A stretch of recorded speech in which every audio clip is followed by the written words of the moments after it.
सबसे पहले तो बच्चों तुम लोगों का बहुत बहुत शुक्रिया कि तुम लोगों ने मेरे साथ इतना कोऑपरेट किया है इतने दिन, वरना ऑफ से पिछला सारा भूल जाना था तुम लोगों को। लेकिन आई एम शुक्रगुजार टू ऑल ऑफ यू कि तुम लोगों ने बहुत कोऑपरेट किया मेरे साथ। नंबर टू, कि वो बच्चे जिन्होंने पहले ये नहीं सुना था इसका पहला वाला पार्ट, अगर उनको कुछ नहीं समझ आएगा तो टेंशन नहीं लेनी। पिछला कोई बहुत ज्यादा मुश्किल चीज नहीं है, ठीक है, आपको समझ आ जाएगी। मैं ये करवा लूं, उसके बाद मैं रिकॉर्डिंग शेयर कर देती हूँ। अब अल्हम्दुलिल्लाह मैं फ्री हूँ काफी हद तक, तो मैं आप लोगों को कोशिश करूंगी कि टाइम दे सकूं। चलें, टॉपिक पे आते हैं।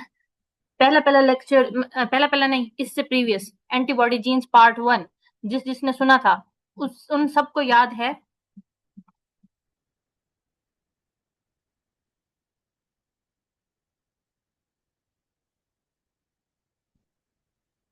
किसी को याद नहीं है?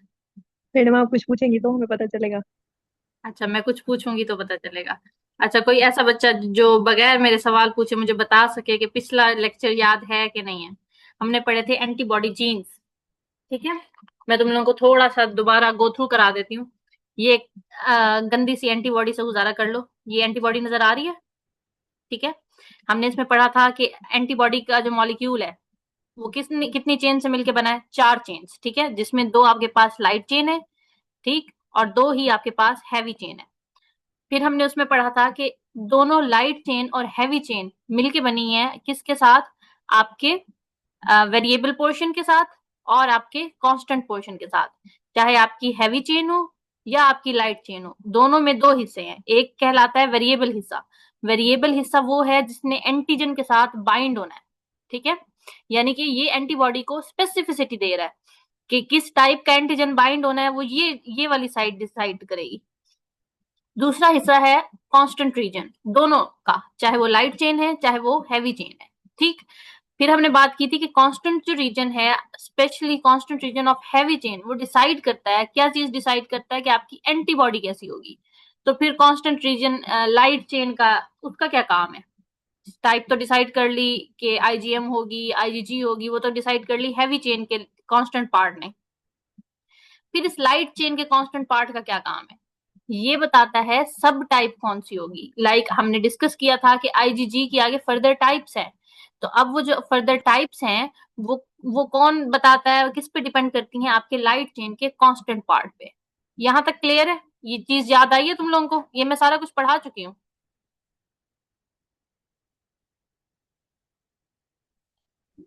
जी आप। अच्छा। अब देखो, ये जो आपके पास पार्ट है ना, this is called variable part, ठीक। लास्ट लेक्चर में हमने पढ़ाया कि आपके इस एंटीबॉडी के मॉलिक्यूल को बनाने के लिए आपके जीन्स जो हैं वो रिस्पॉन्सिबल है, ठीक। अच्छा, तुम लोगों को मैं एक चीज याद कराती हूँ, बिल्कुल एफएससी वाली, फिर हम इसको आगे चलते हैं। आपको पता है कि एंटीबॉडी का मॉलिक्यूल क्या है? प्रोटीन है बेसिकली, ठीक। और प्रोटीन सिंथेसिस किस तरीके से होती है? अल्लाह का बंदा लिख ले। प्रोटीन की सिंथेसिस, ये टच क्यों नहीं कर रहा? माइनस। अमाइनो एसिड तो होती है। अमाइनो एसिड किस तरीके से लगते हैं? कौन कौन से प्रोसीजर्स होते हैं? ये मेरे लैपटॉप की स्क्रीन को क्या हो गया? टच तो काम ही नहीं कर रहा। अच्छा, ये है आपके पास प्रोटीन।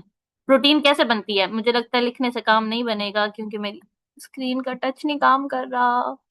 अच्छा सुन लो, प्रोटीन है, ठीक है। प्रोटीन कैसे बनती है? प्रोटीन बनाने के लिए आपके पास कुछ प्रोसेसेस होते हैं। आपका जो न्यूक्लियस है उसमें से डीएनए सिग्नल भेजता है, ठीक है, सिग्नल भेजता है, और वो सिग्नल्स कहाँ आते हैं? वो सिग्नल आते हैं आपके साइटोप्लाज्म में। साइटोप्लाज्म से होते हुए वो जाते हैं आपके राइबोसोम्स के पास, ठीक। राइबोसोम्स उन सिग्नल को रिसीव करते हैं, उस इंफॉर्मेशन को डिकोड करते हैं, डिकोड करके वो बनाते हैं प्रोटीन। फिर वो प्रोटीन क्या होती है? असेंबल होती है आपके साइटोप्लाज्म में, जैसा भी स्ट्रक्चर बनना होता है। इन प्रोसेसेस को आप कह रहे होते हो ट्रांसक्रिप्शन एंड ट्रांसलेशन। तुम लोगों को याद आ रहा है? ट्रांसक्रिप्शन में क्या होता है? ट्रांसक्रिप्शन वो आपके पास प्रोसीजर है जिसमें आपका न्यूक्लियस मैसेज भेज रहा है। किसको मैसेज भेज रहा है?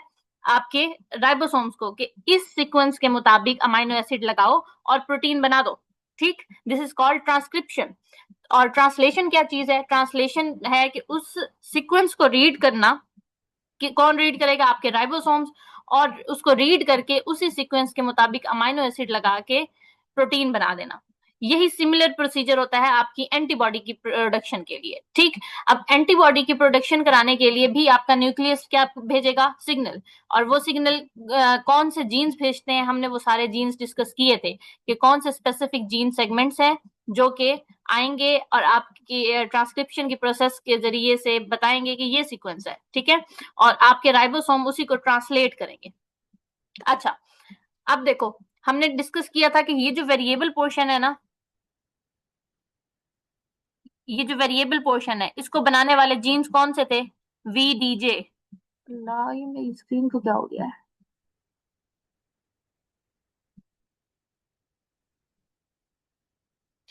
मैं अगर स्पीड ज्यादा रखूँ ना तो तुम लोगों ने मुझे बता देना है, क्योंकि मुझे लग रहा है कि मैंने पढ़ाया है इसलिए मैं थोड़ा जल्दी पढ़ा रही हूँ। अच्छा, वेरिएबल पोर्शन के लिए मैंने तुम लोगों को बताया था कि हमारे पास जीन्स होते हैं जिसको हम कहते हैं VDJ जीन्स। याद है तुम लोगों को? हमने फिर ये डिस्कस किया था कि अगर तो वो है आपके लाइट चेन का वेरिएबल पोर्शन।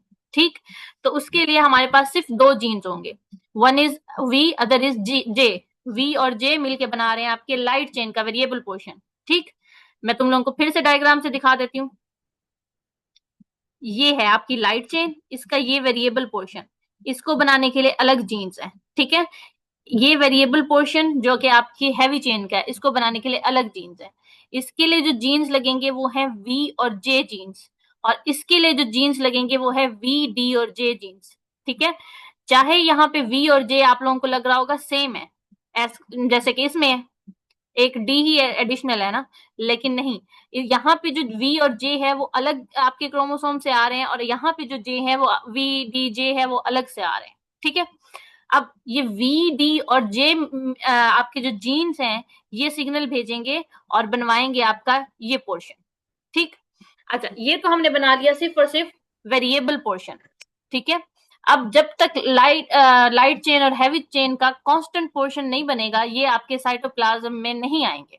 अब प्रोटीन सिंथेसिस स्टार्ट हो गई है। प्रोटीन सिंथेसिस स्टार्ट कैसे होती है? आपकी ये जो लाइट चेन है, आपकी ये जो हैवी चेन है, ये दोनों अलग अलग बनते हैं। ठीक, पहले आपकी ये लाइट चेन बनी, फिर आपकी ये हैवी चेन बनी, ये दोनों आपके साइटोप्लाज्म में आई, वहां आके इनकी असेंबली हुई, दोनों असेंबल हुई और आपकी बन गई एंटीबॉडी। लेकिन ये इतना आसान नहीं है। सबसे पहले होगा क्या कि हमने ये देखना है कि आपकी ये लाइट चेन बनी कैसे है। अब जब तक हमने डायग्राम देखी है, हमने क्या डिस्कस किया है कि लाइट चेन के दो कंपोनेंट्स हैं, एक है वेरिएबल, दूसरा है कांस्टेंट। और अगर तुम लोग पिछला अपना लेक्चर रिकॉल करो तो तुम लोगों को याद आएगा कि कांस्टेंट रीजन में हमने पढ़ा था कि दो टाइप के कांस्टेंट हमारे पास जीन लोकस होते हैं, दो टाइप के। ठीक है, जो आपके दो अलग टाइप के कांस्टेंट रीजन्स बनाते हैं लाइट चेन के लिए। और वो कौन कौन से थे? एक हमने कहा था सी कैपा और दूसरा हमने कहा था सी लेम्डा। याद है? जी आप ही। अच्छा, सी कैपा का हमने कहा था सिर्फ एक ही टाइप है, और सी लेम्डा की मजीद चार टाइप्स है। अब ये जो सी है ये किस टाइप का सी लगेगा ये डिसाइड करेगा कि आपकी लाइट चेन कैसी बनेगी। ठीक, अच्छा, अब हम बनाने लगे हैं लाइट चेन। जरा तुम लोगों ने बड़े ध्यान से सुनना है। लाइट चेन कैसे बनाएंगे? सबसे पहले हम लाइट चेन का बनाते हैं वेरिएबल पोर्शन। ठीक, अब आपको मैंने पढ़ाया था कि लाइट चेन के जो वेरिएबल पोर्शन है उसको बनाने के लिए V हमारे पास 35 टाइप्स के हैं।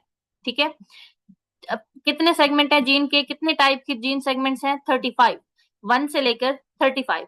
अब ये हमें न्यूक्लियस बताएगा कि हम जो एंटीबॉडी बनाने जा रहे हैं उसकी जो लाइट चेन है उसमें V बेसिकली कौन सा यूज होना है? V1 यूज होना है, V2 यूज होना है, V3 यूज होना है, या फिर आगे सो ऑन जाते जाओ 35 तक कौन सा लगना है? ठीक, अच्छा, ये तो चलो हो गया डिसाइड के लेट से हमने कहा V2 लगना है या V3 लगना है। ठीक, अब उसके बाद इस V3 के साथ J किस टाइप का होगा फिर हमने ये डिसाइड करना है। अब हमारा न्यूक्लियस ये भी डिसाइड करेगा। ठीक, अब उसने लेट से कहा कि J1 लगा दो। अब हमारे पास बन गया वेरिएबल पोर्शन आपकी लाइट चेन का। अच्छा, अब आपने ये बना लिया, आपने कहा मैंने V2 लगाना है और मैंने J1 लगाना है। V2 और J1 आपने मिला के VJ रीजन बना दिया। ठीक, अब VJ रीजन को जब ट्रांसलेट किया जाएगा तो आपके पास इसी के अकॉर्डिंग के V2 और J1 की अमाइनो एसिड सीक्वेंस फॉलो हुई और आपके पास वेरिएबल पोर्शन बन गया। अब ये जो वेरिएबल पोर्शन है ये स्पेसिफिक है किसी एक एंटीजन की टाइप के लिए, ठीक है। ये नहीं है कि किसी भी एंटीजन को लग जाएगा, ये फंक्शन करेगा किसी स्पेसिफिक एंटीजन के लिए जिसके लिए आपके न्यूक्लियस ने सिग्नल देके इसको बनवाया है। अच्छा, अभी तक हमारी लाइट चेन पूरी नहीं बनी, अभी तक क्या बना है, सिर्फ और सिर्फ वेरिएबल पोर्शन। अब इसके साथ हमने लगाना है कांस्टेंट पोर्शन, ठीक। अब लेट से हम बना रहे हैं इम्यूनोग्लोबुलिन जी, आईजीजी, ठीक है। अब आप लोगों को पता है उसकी आगे 4 टाइप्स है। अब एक इन्फेक्शन हुआ है, कोई पैथोजन आया है, उसके खिलाफ आप आईजीजी बना रहे हो, ठीक है। अब आईजीजी ने किस स्पेसिफिक टाइप के एंटीजन के साथ अटैच होना है, उसी के अकॉर्डिंग उसकी लाइट चेन और हैवी चेन बनेगी। लाइट चेन का हमने वेरिएबल पोर्शन उसके अकॉर्डिंग बना लिया। अब ये देखना है कि उस एंटीजन के खिलाफ कौन सी एंटीबॉडी इफेक्टिव होगी। आया कि हमारे पास प्रोटीन एंटीजन है, हम IgG1 बनाए या IgG3 बनाए, या फिर कार्बोहाइड्रेट एंटीजन आया है, हम IgG2 बनाए। तुम लोगों को टाइप और फंक्शन याद होंगे, IgG1 और 3 प्रोटीन के लिए, और अगर एंटीजन आपका कार्बोहाइड्रेट नेचर का होगा तो IgG2 लगती है, ठीक। अब लेट से हमारे पास जो एंटीजन आया है वो कार्बोहाइड्रेट नेचर का है, हमने बनानी है IgG2, ठीक। और अब आपने IgG2 बनाने के लिए ऐसा कांस्टेंट रीजन सेलेक्ट करना है जो कि उसी टाइप को बनाए। लेट से सी लेमडा की टाइप 3, सी लेमडा 3 हमने लगा दिया इसके साथ। अब हमारे पास जो लाइट चेन बनी है वो क्या बनी है, बेसिकली वो बनी है V2J1 सी लेमडा 3। ये सीक्वेंस फॉलो करके आपकी लाइट चेन बन गई, ठीक। जब ये लाइट चेन बन गई, अब हमारे पास काम है हैवी चेन बनाने का। अब ये जो आपके पास लाइट चेन बनी है, ये अब इसी कंपैटिबिलिटी में हैवी चेन के साथ अटैच हो, जो हैवी चेन सेम इसी एंटीजन को रिकॉग्नाइज करने के लिए बनाई गई हो, तो ही ये एंटीबॉडी फंक्शनल होगी, अदरवाइज नहीं होगी, अदरवाइज इसका कोई काम नहीं है, ठीक है। अब हमने इसी के अकॉर्डिंग हैवी चेन बनानी है। अच्छा, अब हम आ जाते हैं हैवी चेन पे। आपने लास्ट में अभी क्या बोला है? जो लास्ट में बोला। मैंने बताया है कि हमने लाइट चेन बनाई है, ठीक है, उसका वेरिएबल पोर्शन बनाया है V2J1 और इसका कांस्टेंट पोर्शन हमने बनाया है C लेमडा 3। मैंने कहा कि अब आपकी ये लाइट चेन बन गई, अब इसके लिए बनानी है हैवी चेन, ठीक। अब लाइट चेन और हैवी चेन मिलेंगे तो एक एंटीबॉडी का मॉलिक्यूल बनेगा ना। अब लेट से ये मैंने एक एंटीजन के लिए बनाई है, तो अब वेरिएबल पोर्शन अकेला इसका तो नहीं बाइंड कर सकता ना, ठीक है। आप लोगों को आवाज ठीक आ रही है? जी आप ही। अच्छा, अकेला इसका तो नहीं ना बाइंड कर सकता, इसका भी उसी के कंपेटिबल होना चाहिए वेरिएबल पोर्शन, ताकि एंटीजन को कैच कर सके। अब हमने लाइट चेन बनानी है जो कि इसी की कंपेटिबिलिटी में वेरिएबल पोर्शन बनाए, और इसी की कंपेटिबिलिटी में ही जो IgG की टाइप है, हमने IgG बनानी है ना, और IgG आपको पता है उसके लिए हमें चाहिए गैमा हैवी चेन, ठीक है। गैमा हैवी चेन का कांस्टेंट रीजन बताएगा, ये तो बता रहा है सब टाइप 2। अब हमें इसी के कंपेटिबिलिटी के लिए हैवी चेन चाहिए। अब आपके पास जीन की सीक्वेंस फॉलो करते हुए, जीन्स के ऑर्डर फॉलो करते हुए आपका सेल बना रहा है हैवी चेन, ठीक। हैवी चेन पे आ जाते हैं।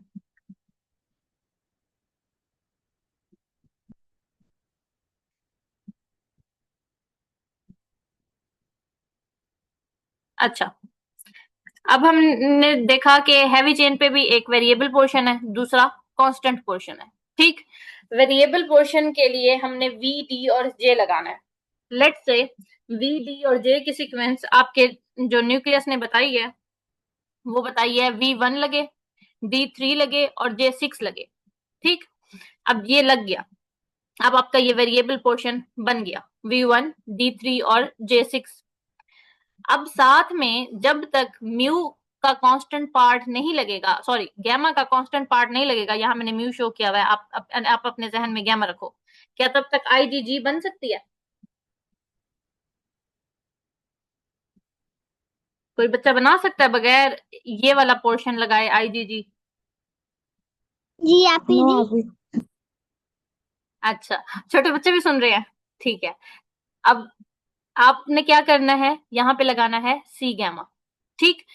सी गैमा लगेगा तो आपके पास आईजीजी बन जाएगा। अब वो लाइट चेन का कांस्टेंट पार्ट सिर्फ ये डिसाइड करेगा कि आपकी आईजीजी बननी किस टाइप की है, लेकिन पहले उसको आईजीजी बनने के लिए इस सी गैमा की रिक्वायरमेंट है, ठीक। अच्छा, अब हमने बना दी हैवी चेन। हैवी चेन हमने बना दी, उसके लिए हमने वेरिएबल पोर्शन लगाया, साथ में हमने कांस्टेंट पोर्शन लगा दिया। अब कांस्टेंट पोर्शन जैसे ही सी गैमा का लगा, डिसाइड हो गया कि आईजीजी बननी है।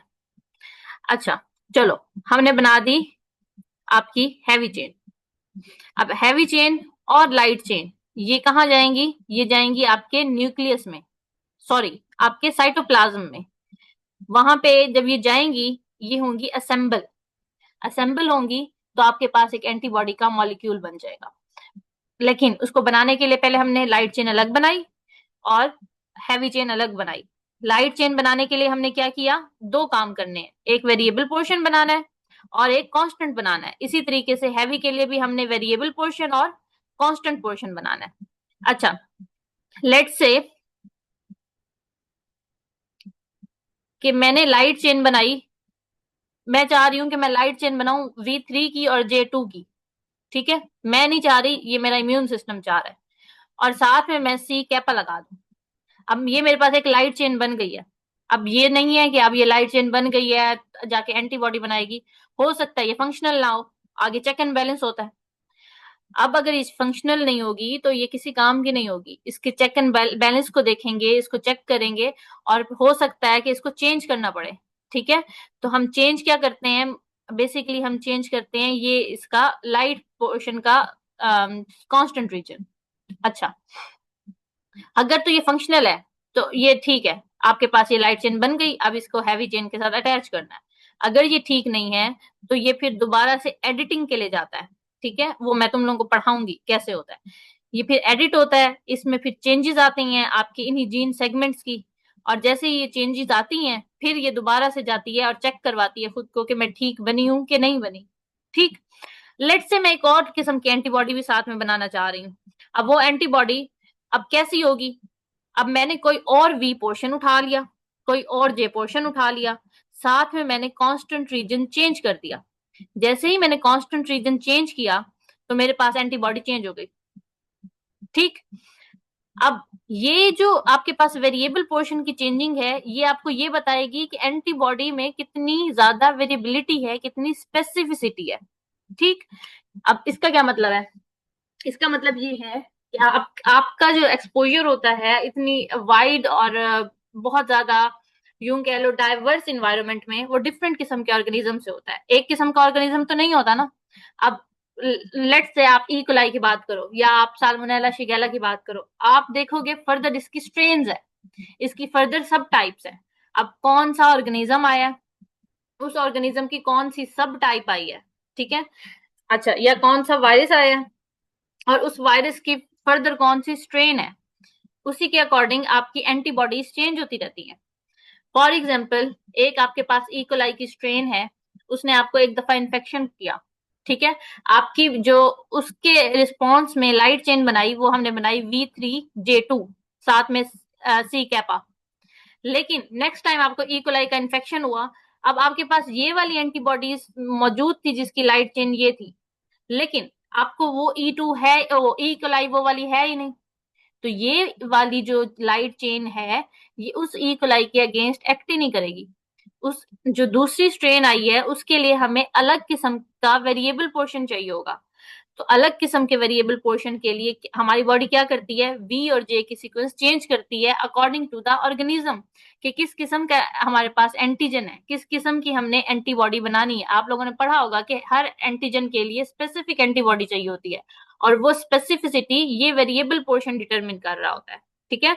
अब वो चाहे वेरिएबल पोर्शन लाइट चेन का हो, चाहे वो वेरिएबल पोर्शन आपकी हैवी चेन का हो, दोनों ही आपके अलग होंगे फॉर अलग एंटीजन, ठीक। यहाँ तक क्लियर है बच्चों, यहाँ तक। मैडम, हम्म। कांस्टेंट रीजन इतना मैटर कांस्टेंट रीजन इतना मैटर नहीं करता, चाहे कैपा हो या लेमडा हो। वेरिएबल पोर्शन स्पेसिफिसिटी बताता है सिर्फ। बेटा एंटीजन स्पेसिफिसिटी आपका यही बताएगा वेरिएबल रीजन, ठीक है। ये जो कांस्टेंट रीजन है ना, ये बताएगा कि किस टाइप के एंटीजन को रिस्पॉन्स करना है। मैं आसान अल्फाज में बताती हूँ कि आपके पास एक एंटीजन आया है, वो प्रोटीन नेचर का है, ठीक है। अब वो प्रोटीन नेचर का है, वो आपको कौन बता रहा है कि इसके खिलाफ हमने एक्ट करना है? वो ये कांस्टेंट रीजन बता रहा है। लेकिन प्रोटीन में फिर किस टाइप का है, ठीक है, फर्दर किस टाइप का रिस्पॉन्स देना है, कि वो प्रोटीन ऐसी है या ऐसी है या ऐसी है, वो आपको ये बताएगा, क्योंकि कैप्चर इसने करना है। इसका काम सिर्फ ये है कि एंटीजन को देखना, कि एंटीजन प्रोटीन है या एंटीजन कार्बोहाइड्रेट है या एंटीजन लिपिड है, ठीक है। वो रिकग्निशन इस कांस्टेंट पार्ट का है, constant part of light chain की बात कर रही हूँ, ठीक है। ये आपकी जो इम्यूनोग्लोब्युलिन्स है इसकी सब टाइप बनाता है। लेकिन किस एंटीजन को पकड़ना है, किस एंटीजन के साथ कौन सी एंटीबॉडी रिस्पॉन्स करेगी, स्पेसिफिकली एक्ट करेगी, वो काम है आपके इस वीजे रीजन का, या आप कह लो वेरिएबल रीजन का, ठीक है। Yes madam. अच्छा, अब आ जाओ हैवी चेन की तरफ, ठीक है। अच्छा, अब हैवी चेन, मैम जी जी बेटा पूछो। मैम, ये जो लाइट चेन का कैपा और लैम्डा है, इसका फंक्शनल डिफरेंस भी कुछ है? लाइट चेन का कैपा जो और कैपा लैम्डा, और लैम्डा लाइट। बिल्कुल है, फंक्शनल डिफरेंस है तभी तो टाइप है ना बेटा। ये बेसिकली मैंने अभी भी बताया, ये बताता है कि किस टाइप की आपकी एंटीबॉडी बनेगी, सब टाइप, टाइप नहीं सब टाइप, ठीक है।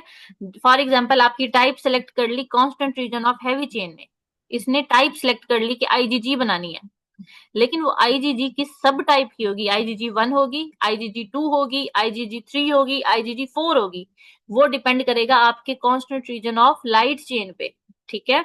और वो constant region of light chain, अब ये हमें नहीं पता, हमारे न्यूक्लियस बताएगा कि कैपा लगना है या लैम्डा लगना है, और अगर लैम्डा लगना है तो लैम्डा की कौन सी टाइप लगनी है। क्लियर हुआ रहमान? क्लियर है। हैवी रीजन के, सॉरी, हैवी चेन के कांस्टेंट रीजन ने सिर्फ ये बताना है कि एंटीबॉडी की टाइप कौन सी है, ठीक है। सब टाइप बताने के लिए constant region of light chain इस्तेमाल होता है, और स्पेसिफिसिटी टू एंटीजन आपके वेरिएबल पोर्शन ने बतानी है, दोनों वेरिएबल पोर्शन, लाइट चेन का भी और हैवी चेन का भी। अच्छा, अब हैवी चेन पे आए तो उसका भी यही है कि वेरिएबल पोर्शन और कांस्टेंट पोर्शन, ठीक है। अब वेरिएबल पोर्शन चलो हमने बना लिया कि कोई भी वी उठा के लगा दो, कोई भी डी उठा के लगा दो, कोई जे उठा के लगा दो, ठीक है। वो डिसाइड होगा अकॉर्डिंग टू द एंटीजन, कि इस टाइप का एंटीजन है, इस टाइप के एंटीजन को रिस्पॉन्स करने के लिए ये सीक्वेंस चाहिए। अब लेट से वो V1 है, D3 है और J6 है, ठीक। आप चेंज भी कर सकते हो। अच्छा, अब इसके साथ कांस्टेंट रीजन कौन सा लगेगा, हमने वो देखना है। अब यहाँ पे मैंने तरतीब से नहीं लिखा, जो तरतीब आपकी होती है वो मैं आप लोगों को बी सेल में पढ़ाऊंगी, ठीक है, जब मैं बी सेल की डेवलपमेंट पढ़ाऊंगी या मैं रिसेप्टर पढ़ाऊंगी। लेकिन एक तरतीब के साथ ये कांस्टेंट रीजन आपके जीन्स के सेगमेंट में, सॉरी, जीन के लोकस में मौजूद होते हैं, ये जीन सेगमेंट, ठीक है। अब वो तरतीब क्या होती है, वो तरतीब, उस तरतीब में सबसे पहले आता है कांस्टेंट रीजन ऑफ म्यू, वो जीन सेगमेंट जिसने म्यू का कांस्टेंट रीजन बनाना है, ठीक है। और म्यू ने आपको पता है आईजीएम बनानी होती है, क्योंकि ये सबसे पहले यहाँ पे होता है, तो सबसे ज्यादा चांसेस होते हैं कि एक ऐसा टाइम जब आपकी बॉडी एंटीबॉडी बना रही है, जब कोई ऑर्गेनिज्म से एक्सपोजर नहीं हुआ, ठीक है, तब अगर कोई एंटीबॉडी बनेगी आपकी बॉडी में या कोई रिसेप्टर बनेगा एंटीबॉडी का, तो वो क्या होगा, वो मोस्टली आईजीएम होता है, या फिर कोई इन्फेक्शन होता है, आपने उसमें पढ़ा है इन्फेक्शन में कि प्राइमरी रिस्पॉन्स में मेन एंटीबॉडी आईजीएम आती है, ठीक। अब सबसे पहले रिस्पॉन्स में मेन एंटीबॉडी आईजीएम ही क्यों होती है, उसका रीजन यही है कि ये इस तरतीब में होते हैं कि आपके पास जो म्यू रीजन है वो सबसे पहले होता है, ठीक। तो सबसे ज्यादा पॉसिबिलिटी क्या होती है कि VDJ रीजन जैसे ही बना, इसके साथ सबसे पहले आके अटैच हो जाएगी क्या, आपकी सी म्यू। अब जैसे ही सी म्यू लगी, बाकी ये जो है पोर्शन, इसका कोई काम नहीं है, ये अलग हो गया, आपकी सी म्यू लगी और आपकी बन गई आईजीएम, ठीक। अच्छा, फिर सेकेंडरी रिस्पॉन्स में हमने पढ़ा है कि मेनली आईजीजी होती है। अब वो क्यों होती है, क्योंकि वैसे ना यहाँ म्यू के बाद होता है आपके पास डेल्टा, ठीक है, लेकिन वो डेल्टा के साथ कोई क्लीवेज पॉइंट एज सच नहीं होता। उसके बाद आपके पास होती है गैमा। तो बेसिकली दूसरा नंबर आता है गैमा का। अब दूसरे रिस्पॉन्स में क्या होता है कि ये सी म्यू की यहां से क्लीवेज हो जाती है, ठीक है, यहां से इसको काट दिया जाता है। अब वो क्यों? क्योंकि अब हमने देखना है सेकंड रिस्पॉन्स में जब स्पेसिफिसिटी बढ़ रही है कि एंटीजन को किस तरीके से स्पेसिफिकली हमने टैकल करना है, कैसा ऑर्गेनिज्म है। अब लेट से ऑर्गेनिज्म को हमने टैकल करना है आईजीजी के साथ, ठीक है, तो क्या होगा, अब होगी क्लास स्विचिंग। इस वर्ड को मैं यूज कर रही हूँ, इसको मैं एक्सप्लेन बाद में करूंगी। क्लास स्विचिंग में क्या होगा कि अब ये आपका सी म्यू हट जाएगा, यहां से आएगी क्लीवेज, और ये वी डी जे उठ के अटैच हो जाएगा किसके साथ, इस सी गैमा के साथ। अब जैसे ही V D J C gamma के साथ अटैच होगा, आपकी आईजीजी बन जाएगी। अच्छा, ये हो गया बहुत ही जनरल सा रिस्पॉन्स जिसमें आईजीएम और आईजीजी एक्ट करते हैं। मेनली क्या होते हैं आपकी बैक्टीरियल इन्फेक्शन, ठीक। लेकिन लेट से किसी को पैरासाइटिक इन्फेक्शन हुआ या किसी को एलर्जिक रिएक्शन हुआ है, ठीक है, इस केस में क्या होगा कि जैसे ही आपका वी डी और जे रीजन बना, वी डी जे रीजन बनने के बाद अब जब उसने अटैच होना है कांस्टेंट रीजन के साथ, तो अब क्लीवेज होगी कहां पे, यहाँ पे, इस पॉइंट पे इसको काट दिया जाएगा। जैसे ही ये रीजन कटेगा, क्या होगा, ये रीजन कट के अलग हो जाएगा in the form of circle, आप उसको कहते हैं इंसिजन सर्कल, और वो आपकी इधर से अलग हो जाती है इस चेन से। अब आपका ये वी डी जे रीजन जाके अटैच हो जाएगा सी एप्सिलॉन के साथ। क्यों? क्योंकि हमें पैरासाइटिक इन्फेक्शन में या एलर्जिक रिएक्शन में क्या चाहिए, आईजीई एंटीबॉडी चाहिए। तो आपका न्यूक्लियस क्या करता है, अंदर से ये सारा जो आपका सेल के अंदर सारा काम हो रहा होता है वो इसको यहां से कट कर देगा, इसको कट करके हटा देगा और वी डी जे को अटैच कर देगा सी एप्सिलॉन के साथ। अब देखो बननी क्या थी इस सीक्वेंस के अकॉर्डिंग, तो सबसे पहले हमें आईजीएम बनानी चाहिए थी, लेकिन हमारी बॉडी ने स्पेसिफिकली टैकल किसको करना है, पैरासाइटिक इन्फेक्शन को। तो क्या होता है, इसी को कट कर दिया और इसको अटैच कर दिया सी एप्सिलॉन के साथ, ठीक है। इस चीज को जिसमें आपकी आईजीएम से एंटीबॉडी चेंज होकर किसी और एंटीबॉडी में शिफ्ट हो रही है, उसको आप कहते हो क्लास स्विचिंग, ठीक है। क्लास स्विचिंग में दोबारा से भी पढ़ाऊंगी, अभी सिर्फ इतना सा सुन लो, ये वैसे थोड़ा मैडम, एक्सप्लेन करने वाला है। हाँ पूछो।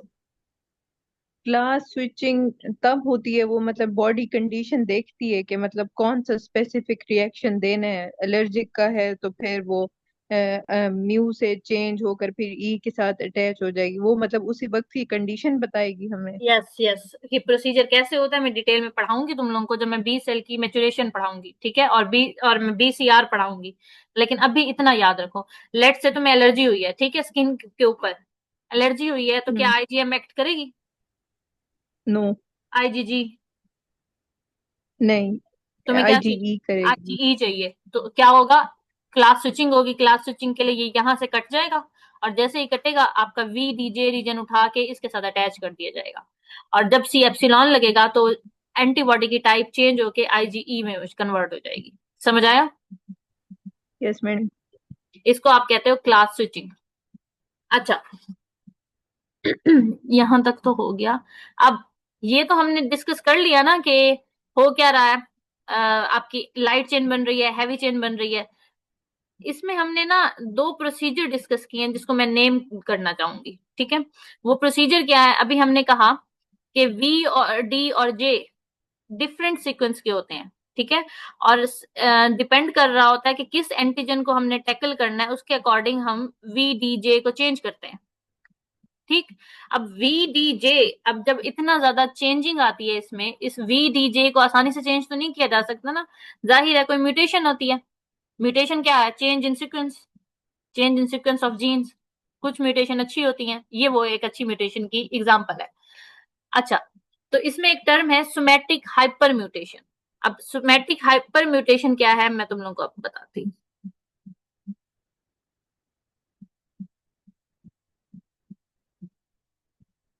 खुल जा। This is somatic hyper mutation. Somatic का मतलब आप लोगों को पता है, आप लोगों के सेल्स, बॉडी के सेल्स, आपके बॉडी के सेल्स के अंदर हाइपर म्यूटेशन, बहुत ज्यादा चेंजेस आ रहे होते हैं, कहाँ पे, वी डी और जे सीक्वेंस में। क्योंकि आपके सेल्स मल्टीपल टाइम्स, आप यूं कह लो हंड्रेड और थाउजेंड्स टाइम एक दिन में पता नहीं कितने एंटीजन्स को देखते होंगे। ठीक, उसके अकॉर्डिंग आपके सेल डिफरेंटली रिएक्ट करते हैं, और डिफरेंटली रिएक्ट करने के लिए उनको वी, डी और जे को चेंज करना पड़ता है। अब इनके अंदर मुसलसल वी, डी, जे की चेंजेस आ रही हैं। ठीक है, कभी वी का कौन सा पोर्शन लग रहा है, कभी डी का कौन सा, कभी जे का कौन सा, ताकि हम डिफरेंट टाइप की एंटीबॉडी बना सकें जो डिफरेंट एंटीजन को जाके अटैच हो सकें। अच्छा, अब इतनी ज्यादा म्यूटेशन जब होगी तो उसको हम कहेंगे हाइपर म्यूटेशन। ठीक, अब ये टर्म हम तब यूज करेंगे जब आप वेरिएबल रीजन बना रहे हो और डिफरेंट वेरिएबल रीजन बना रहे हो। ठीक, तो सिस्टेमेटिक हाइपर म्यूटेशन अभी फिलहाल इतना समझो कि क्या है, वीडीजे रीजन में जो सीक्वेंस की चेंजेस आती है ताकि हम वेरिएबल और डाइवर्स एंटीबॉडीज बना सकें डिफरेंट टाइप्स की, इसको आप कहते हो सोमैटिक हाइपर म्यूटेशन। ठीक है, अब एंटीबॉडीज बनाने में सोमैटिक हाइपर म्यूटेशन का फिनोमिना बहुत इंपॉर्टेंट है। दूसरा दूसरा फिनोमिना है रिकॉम्बिनेशन। अच्छा, मुझे ये बताओ कि रिकॉम्बिनेशन के टर्म से क्या चीज समझ आती है?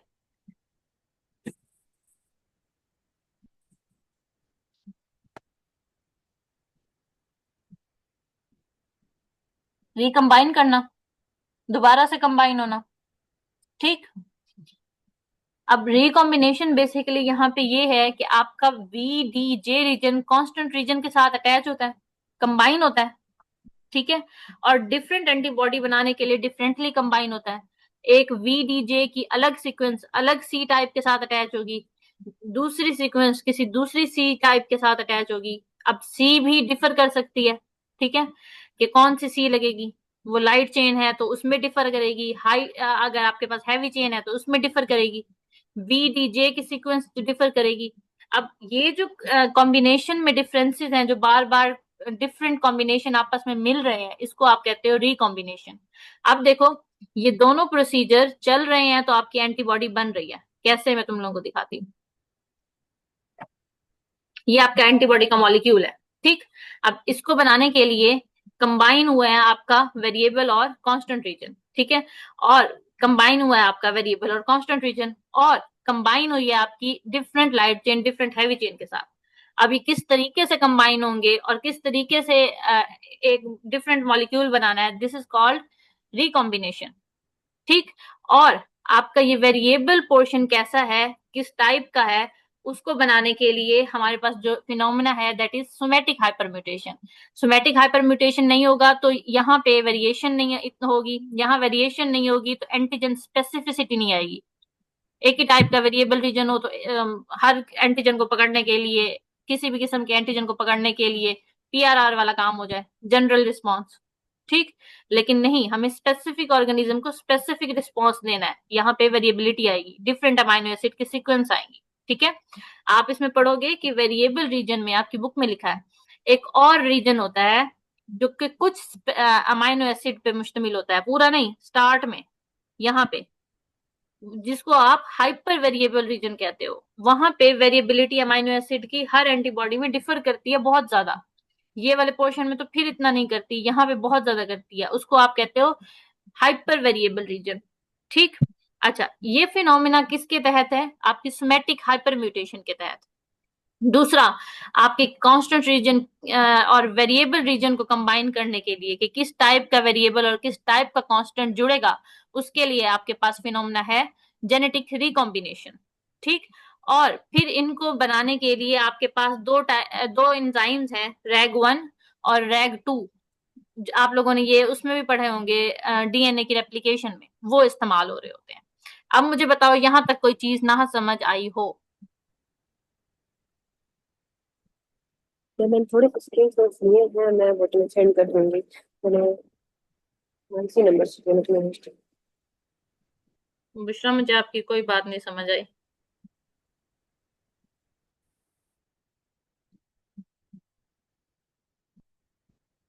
किसी को कोई बात ना समझ आई हो? मैडम आ गई समझ। सब बच्चों को समझ आ गई है? बुशरा मैडम कुछ बोल रही थी। रिकॉम्बिनेशन वाला रिपीट कर दें। रिकॉम्बिनेशन हमारा ये है कि आपके वी, आपके छोड़ दो, आसान लफ्जों में बताती हूँ। आपके कांस्टेंट रीजन और आपके वेरिएबल रीजन की कॉम्बिनेशन, किस तरीके का कॉम्बिनेशन होना है, किस तरीके से उन्होंने कंबाइन होना है, ठीक है। और दूसरी एंटीबॉडी में वो किस तरीके से डिफर करेगी वो कॉम्बिनेशन, ये फिनोमिना कहलाता है रिकॉम्बिनेशन, कि इन्होंने किस तरीके से आपस में कंबाइन होना है, कौन सा कांस्टेंट लगना है, कौन सा वेरिएबल लगना है, ठीक, ताकि डिफरेंट टाइप की हमारे पास एंटीबॉडीज बन सकें। रमीज, आपको समझ आ गया बेटा? यस मैम, समझ आ गई। हानिया, जी मैम, समझ आ गई। रहमान,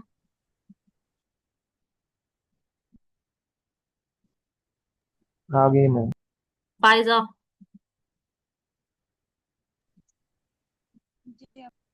अंशा, जी आप आयशा,